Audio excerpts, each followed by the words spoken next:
자, 이어서 자유한국당의 주광덕 의원 직접 연결해서 지금 이정열 전 부장판사가 지금 제기했던 문제에 대한 입장 들어보도록 하겠습니다. 여보세요. 네, 안녕하세요. 주광덕입니다. 예, 안녕하세요, 의원님. 좀 하나하나 좀 그 정리를 해가면서 질문을 드려야 될 것 같은데 혹시 지금 이정열 전 부장판사 인터뷰 내용 들으셨습니까? 끝부분만 조금 들었습니다. 네. 자, 그러면 끝부분부터 그러면 그 역으로 거슬러 올라가면서 한번 질문을 드려보겠습니다. 그 지금 법원에서 이 디지털화 작업을 거쳤다더라도 비실명화를 했기 때문에 그렇게 당일치기로 그 판결문이 오는 거가 좀 그렇다라는 어떤 취지의 주장을 했습니다. 이 점은 어떻게 설명을 해주시겠습니까, 의원님? 그거는 이정열 전 판사가 네. 그 현재의 법원의 상황을 잘 모르고 하신 말씀입니다. 네.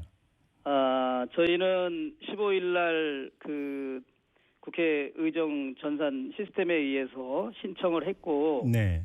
당일날 받은 것은 사실입니다. 그리고 참고로 그 다음 날인 16일에도 법사위원 6분이 네. 당일날 신청해서 당일날 판결문을 받은 것으로 제가 알고 있습니다. 아, 그럼 의원님 말고도 그 다음 날 여러 명의 법사위원이 또 신청해서 받았다는 말씀이십니까? 그렇습니다. 네. 그리고 제가 한 가지 말씀드리는 것은 네네. 저도 이제 이번에 이러고 나서 확인을 해봤더니 해방 이후에 법원의 판결문이 모두 PDF 파일로 저장이 돼서 네네. 말하자면 6개월 전에 확정된 판결이나 50년 전에 확정된 판결이나 네. 검색하는 시간은 똑같다는 겁니다. 아. 전자 컴퓨터에 의해서 검색을 하기 때문에. 예. 근데 그거는 지금 그 사건 번호만 안다면 바로 검색을 할 수 있다는 말씀이시고. 그러니까 사건 번호, 해당 법원, 당사자 이름, 네. 뭐 당사자 생년월일 이런 거 알면은 예. 그렇게 바로 컴퓨터에 뜨는 것으로 알고 있습니다. 알겠습니다. 그리고 의원님께서는 그 재적 등본을 보고 이 사실을 알아서 법원에 이제 조회 요청을 했다고 말씀하셨으니까. 그렇습니다. 재적 등본에 사건 번호도 나오는 거고요. 그렇습니다. 알겠습니다. 자, 그리고 재적 등본에 네네. 법원도 나오고 제가 사건 번호는 지금 나오는지 안 나오는지 모르겠습니다. 지금 확실하지 않은데 네. 그 해당 판결을 한 법원하고 예. 당사자 이름의 인적 사항이 나와 있습니다. 재적 등본에. 네네. 그러니까 그 피해 여성 같은 경우에는 생년월일만 나와 있고 그 안 후보자 같은 경우에는 주민등록번호까지 확인할 수 있었습니다. 네. 그래서 그거를 토대로 그냥 재적 등본에 있는 그 신원 사항만을 기재한 상황에서 법원에서 그게 바로 확인이 됐던 것입니다. 알겠습니다. 이에 관련해서 세간에 여러 가지 이야기가 돌고 있기 때문에 그것도 의원님 알고 계시죠? 그래서 질문을 드리는 거니까요. 질문 취지를 좀 이해를 해주시기를 바라고. 아유, 그렇습니다. 뭐든지 네네. 질문하셔도 알겠습니다. 그리고 지금 법원에서 받은 이 판결문에 법원 사무관의 기명 날인이 들어가 있습니까, 의원님? 제가 그거는 확인하지 못했는데요. 지금 그걸 왜 제가 이걸 여쭤보냐면 판결문 사본이 예. 제가 보기로는 잠깐만요. 네. 지금 인터뷰 도중에 지금 의원님께서 직접 확인을 하시느라고 잠깐 끊어진 것 같은데요. 이게 지금 방송 사고가 아니고요. 여보세요? 예, 의원님. 판결문 제가 법원으로부터 받은 것에는 네. 무슨 우리가 주민등록증을 발급할 때 누구 담당 직원이 이렇게 도장 찍고 이러는 거 네네. 그러는 거는 없습니다. 아니 왜 제가 그러면 좀 이상한 게요. 지금 가사소송법에 따르면 이메일로 받았기 때문에 그렇습니다. 아닙니다. 지금 가사소송법에 따르면 제10조 2항을 보면 예를 들어서 정본, 등본, 초본에는 그 취지를 적고 법원 사무관 등이 기명 날인을 해야 된다. 발급되는 문서에는. 이게 정본, 등본이 아닌 것으로 저는 알고 있습니다. 그래요? 그러니까 국회의원들이 이 판결문의 내용만 알기 위해서 네네. 저희가 국회에 이메일로 이걸 송부받았거든요. 네. 법원행정처로부터. 예. 그래서 지금 제가 이거 판결문이 3페이지로 돼 있는데 네.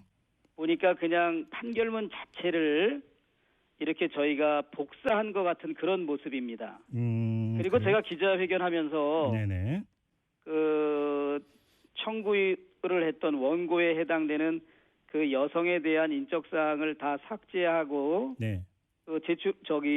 기자분들한테 배포를 했기 때문에 네네. 그거는 그대로 기자분들도 다 가지고 있습니다. 알겠습니다. 제가 다시 한 번만 그럼 확인만 하고 넘어가겠는데요. 네네. 가사소송법에는 이런 규정이 있습니다. 이 신청에 따라서 발급되는 재판서, 조서의 정본, 등본, 초본에는 그 취지를 적고 법원 사무관 등이 기명날인하여야 한다. 지금 이렇게 되어 있기 때문에 질문을 드린 건데요. 만약에 기명날인이 확실히 있다면 이게 법원으로부터 발급받은 그 판결문이라는 게 그대로 증명이 되기 때문에 한번 확인차 질문을 드렸던 거고요. 아니 그게 아니고 이것은 네네. 법원행정처에 네. 지금 많은 언론인들이 확인을 했어요. 예예.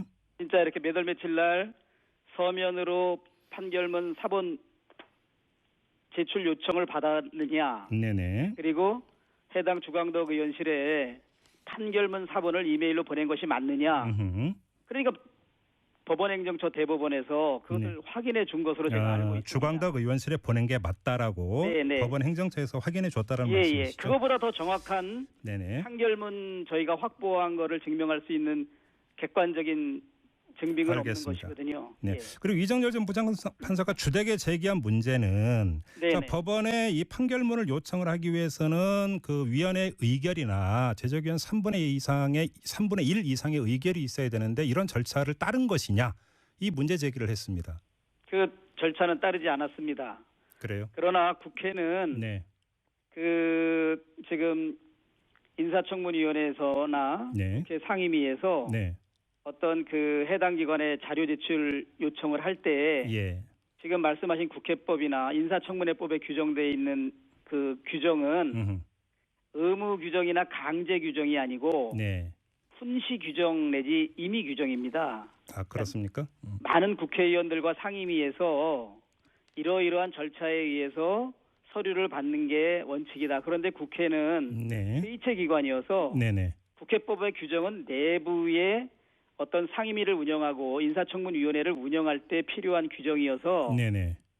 저희가 또 국회의 오랜 회의 그 상임위나 이 인사청문위원회를 운영하면서 이루어진 국회의 관례가 있습니다.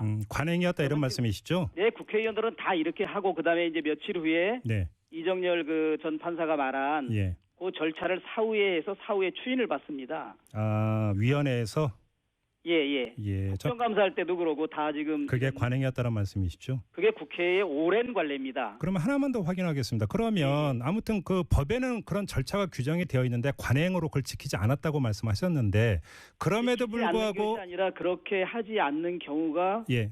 아주 뭐 제가 알기로는 뭐 20, 30년 전부터 이루어졌고 지금 국회의원 300여 명 중에 네네. 대부분 신속하게 이 자료 요청을 해야 자료를 받고 미리 준비를 할 수 있기 때문에 예. 자료 요청을 보통 위원회 의결하기 이전에 인사청문 요청안을 받으면 네네. 거기서 궁금한 것을 해당 기관에 알겠습니다. 이렇게 국회 그 의정자료 시스템에 의해서 음. 서면 신청을 하고 있습니다. 알겠습니다. 아무튼 그러면 그렇게 그 법에 규정된 절차를 거치지 않고 자료 제출 요청을 하면 해당 기관이 또 그 응하는 데는 아무 문제가 없습니까? 그렇습니다. 지금 법원행정처에서도 국회법 128조와 국회에서의 증언 감정 등에 관한 법률에 의해서 예.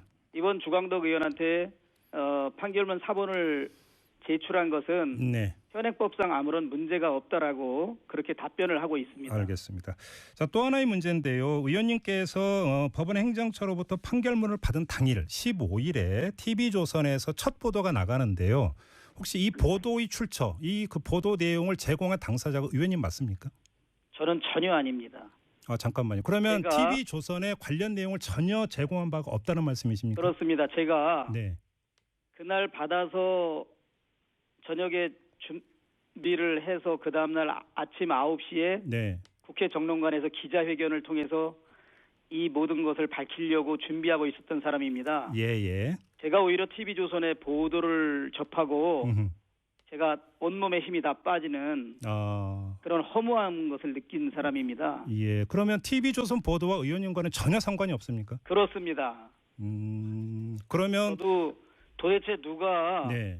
그 다음날 9시에 제가 자유한국당 전체 일동으로 이 기자회견을 하기로 했는데 예. 사전에 누가 이러한 판결의 내용을 유출한 것 같아요. 판결문 자체를 유출한 게 아니라. 아, 판결의 내용을? 네네. 그걸 누굴까요, 그게? 그래서 저도 그게 지금 궁금합니다. 아무튼 의원님하고는 전혀 상관이 없다는 말씀이시고요. 그렇습니다. 저 정치하면서 그렇게 정치한 적 없습니다. 알겠습니다. 자, 그러면 하나만 더 관련 사실을 확인하겠는데요. 의원님께서 그 법원 행정처로부터 판결문을 받았을 때 인적 사항이 거의 삭제돼 있었었죠. 그렇습니다. 그러니까 자, 그러면 그 다른 루트를 통해서 그 인적 사항을 혹시 확인한 바가 있으십니까? 저는 제가 받은 판결문에는 인적 사항이 기재된 판결문을 받았습니다. 판결문은 그게 사실입니다. 인적 사항이랑 어디까지가 기재돼 있었습니까? 이름과 주소가 있었던 것으로 기억합니다. 주민등록번호는요? 그 당시에는 주민등록번호가 아마 그 안 후보자도 몇 년 몇 월 며칠 생으로 돼 있었기 때문에 예.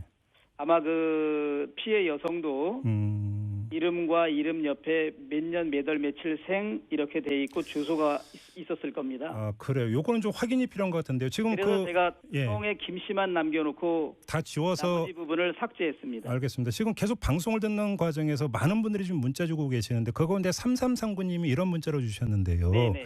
법률사무소에서 근무를 하시는 분이라고 합니다. 네네. 요즘엔 PDF로 제3자도 판결문 신청해서 열람 수령 가능합니다. 단 인적사항은 삭제를 한다라는 겁니다. 자, 그런데 지금 의원님께서는 인적사항이 다 들어간 내용을 받았다는 거 아닙니까? 그러면 그렇습니다. 제가 지금 방송을 통해서 국민을 상대로 네. 거짓말을 해서는 안 되지 않습니까? 물론이죠. 예. 그래서 제가 받은 그 이메일로 받은 것은 예. 청구인의 인적 사항이 네네. 이름과 한문 몇 년 몇 월 며칠 생 그다음에 구체적인 주소가 나와 있었습니다. 예. 그래서 제가 김자 빼고 나머지 다 지웠고 네. 본적 및 주소란에 서울 용산구까지 남겨놓고 동과 번지와 호수는 제가 다 삭제했습니다. 자, 그런데 앞서서 그리고 이정재 부장판사 같은 경우는 이게 그 디지털 보관 작업을 하는 과정에서 비실명화 작업을 거쳤기 때문에 인적 사항은 그 공개될 수 없도록 다 조치를 한다 이렇게 이야기를 했는데 그럼 그게 아니었다는 이제 얘기입니까? 그러한 서로 주장이 다르면 예. 이걸 우리끼리 논란을 할 게 아니라 예. 저한테 이 문서를 준 판결문을 준 네. 대한민국의 가장 신뢰받을 수 있는 기관 중에 하나가 대법원 아닙니까? 네네네. 그 대법원 법원 행정처에 확인해 보시면 됩니다. 그렇죠. 예, 알겠습니다. 예. 그리고 제가 한 가지 여기서 드리고 싶은 말씀은 네네. 두 번째 날 받은 6명의 국회의원들은 아마 인적 사항이 삭제된 상태에서 받은 것으로 제가 알고 있습니다. 네. 자, 잠깐만요, 의원님. 지금 법원 행정처 관계자가 오마이뉴스와 그 전화 인터뷰를 한 내용이 있는데요. 네. 자, 1976년 판결이었기 때문에 전산화한 것은 없어서 판결문 원본을 찾은 뒤에 스캔해서 개인 정보를 가린 뒤 그 요청 당일 주광덕 의원실에 제출했다고 설명을 했는데 지금 의원님 말씀은 개인 정보를 가려서 준 게 아니라 다 줬다는 거 아닙니까 또? 그렇습니다. 이거 지금 누구 말이 맞는 겁니까 이러면? 제 말이 맞습니다. 제가 그래서 지금까지 예. 이 말씀을 제가 적극적으로 드리진 않았습니다. 그렇지만 저는 예. 분명히 제가 김 씨라는 성 빼고 나머지를 인적사항을 제가 삭제한 후 판결문을 공개했다고 말했기 때문에 예. 제가 그 피해 여성의 사생활 보호, 네. 개인 보호를 제가 충분히 알겠습니다. 해드렸고 오히려 네. 이 재적 등본을 제출한 후보자 측에서는 이 모든 것을 노출한 재적 등본을 제출했기 때문에 예. 피해 여성에 대한 개인 정보 보호, 사생활 보호는 제가 훨씬 50배, 100배 두텁게 했다 이런 말씀을 제가 드린 것입니다. 알겠습니다. 의원님의 말씀을 좀 정리를 하면 인적사항이 공개되지 않도록 모든 조치를 다 한 다음에 공개를 했고 그다음에 또 공개의 취지는 공공의 이익과 부합된다고 판단을 했기 때문이다. 이렇게 정리하면 되는 거죠, 의원님? 그렇습니다. 예. 그리고 제가 한 가지만 말씀하세요. 말씀드리고 싶은 것은 네. 아니 대한민국 법질서 확립의 최전선에 있을 법무부 장관의 결정적인 하자를 제가 적법 절차에 따라서 네네. 100% 팩트를 가지고 밝혀낸 대한민국 국회의원인데 네. 저에 대해서 정말 열심히 의정활동한 건 둘째치고 이것을 도대체 어떻게 이걸 찾아내느냐 마치 불법이 있는 거 아니냐 이런 시선으로 보는 거는 본말이 전도된 것이고 무엇보다도 저와 상대할 게 아니라 대법원 법원행정처에 네네. 이 사실을 확인하면 더 이상 논란이 되지 않고 모든 의혹이 해소되지 않겠습니까? 알겠습니다. 아무튼 그 다시 한 번만 확인하겠는데요. TV조선의 15일자 보도와 의원님과는 아무 상관이 없다는 말씀이시죠? 전혀 관계없고 저도 오히려 그 정보를 일부 방송사에 준 사람을 찾고 싶은 사람입니다. 알겠습니다. 자, 의원님 말씀 여기까지 듣고요. 지금 이정열 전 부장판사에게 잠깐 혹시 추가 이야기할 기회를 드리고요. 의원님 전화 끊지 마시고요. 아니 저는 어디 나가야 돼서 여기까지 제 충분히 말씀을 드렸고 예, 알겠습니다. 대한민국 대법원에 확인하시면 다 이게 더 이상 논란이 없습니다. 아무튼 세간의 일종의 뭐라고 음모론 비슷한 거는 정말 부당한 주장이다 이렇게 정리를 하면 되겠습니까? 음모론은 의원님? 정말 이 100% 진실로 열심히 의정 활동하는 야당 국회의원 정치적 보복하는 것입니다. 알겠습니다. 자, 말씀 이번 여기 정부에서 이런 일은 없어야겠지요. 알겠습니다. 의원님 말씀 고맙습니다. 예. 네. 자, 자유한국당의 주광덕 의원하고 함께했고요. 자, 이정열 전 부장판사 지금 계속 계시는데 혹시 뭐 추가로 하실 말씀 있으십니까? 아니요, 뭐 대략 이제 정리가 잡히네요. 됐습니까? 네. 어떻게 대략 정리가 되셨습니까?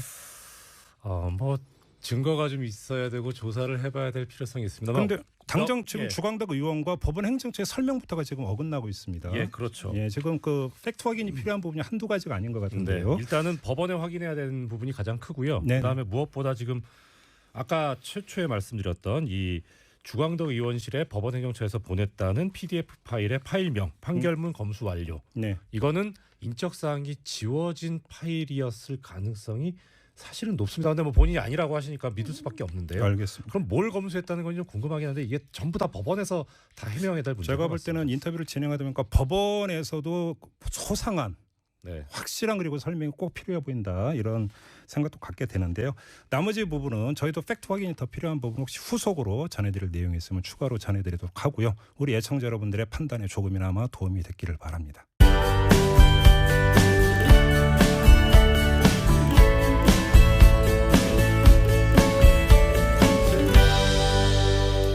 초본에는 그 취지를 적고 법원 사무관 등이 기명 날인을 해야 된다. 발급되는 이 그 이게 문서에는 정본 등본이 아닌 것으로 저는 알고 있습니다. 그래요? 그러니까 국회의원들이 이 판결문의 내용만 알기 위해서 네네. 저희가 국회에 이메일로 이걸 송부받았거든요. 네. 법원행정처로부터. 예. 그래서 지금 제가 이거 판결문이 3페이지로 돼 있는데 네. 보니까 그냥 판결문 자체를 이렇게 저희가 복사한 것 같은 그런 모습입니다. 그리고 그래요? 제가 기자회견하면서 네네. 그 청구를 했던 원고에 해당되는 그 여성에 대한 인적 사항을 다 삭제하고 네. 그 기자분들한테 배포를 했기 때문에 네네. 그거는 그대로 기자분들도 다 가지고 있습니다. 알겠습니다. 제가 다시 한 번만 그럼 확인만 하고 넘어가겠는데요. 네네. 가사소송법에는 이런 그 규정이 있습니다. 이 신청에 따라서 발급되는 재판서, 조서의 정본 등본. 또 네. 당일날 받은 것은 사실입니다. 그리고 참고로 그 다음 날인 16일에도 법사위원 6분이 네. 당일날 신청해서 당일날 판결문을 받은 것으로 제가 알고 있습니다. 아, 그럼 의원님 말고도 그 다음 날 여러 명의 법사위원이 또 신청해서 받았다는 말씀이십니까? 그렇습니다. 네. 그리고 제가 한 가지 말씀드리는 것은 네네. 저도 이제 이번에 이러고 나서 확인을 해봤더니 해방 이후에 법원의 판결문이 모두 PDF 파일로 저장이 돼서 네네. 말하자면 6개월 전에 확정된 판결이나 50년 전에 확정된 판결이나 예. 검색하는 시간은 똑같다는 겁니다. 아. 전자 컴퓨터에 의해서 검색을 하기 때문에. 예. 근데 그거는 지금 그 사건 번호만 안다면 바로 검색을 할 수 있다는 말씀이시고. 그러니까 사건 번호, 해당 법원, 당사자 이름, 네. 뭐 당사자 생년월일 이런 거 알면. 지를 좀 이해를 해주시기를 바라고. 아유 그렇습니다. 뭐든지 네네. 질문하셔도. 알겠습니다. 그리고 지금 법원에서 받은 이 판결문에 법원 사무관의 기명 날인이 들어가 있습니까, 의원님? 제가 그거는 확인하지 못했는데요. 지금 그걸. 아, 왜 제가 이걸 제가 여쭤보냐면 보기로는 판결문 사본이 예. 제가 보기로는 잠깐만요. 네. 아, 지금 인터뷰 도중에 지금 의원님께서 직접 확인을 하시느라고 잠깐 끊어진 것 같은데요. 이게 지금 방송 사고가 아니고요.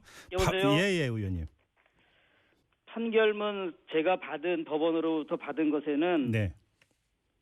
그 무슨 우리가 주민등록증을 발급할 때 누구 뭐 담당 직원이 이렇게 도장 찍고 이러는 거 네네. 그러는 거는 없습니다. 아니 왜 제가 그럼 좀 이상한 게요. 지금 가사소송법에 따르면 이메일로 받았기 때문에 그렇습니다. 아닙니다. 지금 가사소송법에 따르면 제10조 2항을 보면 그 예를 들어서 정본 등본 예예. 그렇게 바로 컴퓨터에 뜨는 것으로 알고 있습니다. 알겠습니다. 그리고 의원님께서는 그 재적 등본을 보고 이 사실을 알아서 법원에 이제 조회 요청을 했다고 말씀하셨으니까 그렇습니다. 재적 등본에 사건 번호도 나오는 거고요.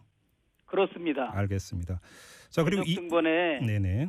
법원도 나오고 제가 사건 번호는 지금 나오는지 안 나오는지 모르겠습니다. 지금 확실하지 않은데 네. 그 해당 판결을 한 법원하고 예. 당사자 이름의 인적 사항이 나와 있습니다. 재적 등본에. 네네. 그러니까 그 피해 여성 같은 경우에는 생년월일만 나와 있고 그 안 후보자 같은 경우에는 주민등록번호까지 확인할 수 있었습니다. 네.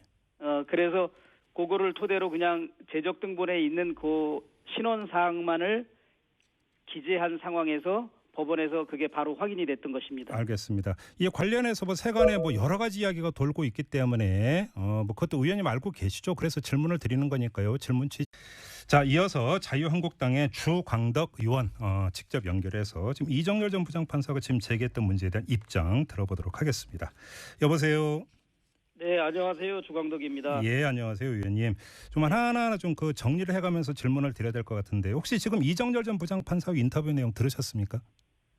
끝부분만 조금 들었습니다. 네. 자, 그러면 끝부분부터 그러면 역으로 거슬러 올라가면서 한번 질문을 드려보겠습니다.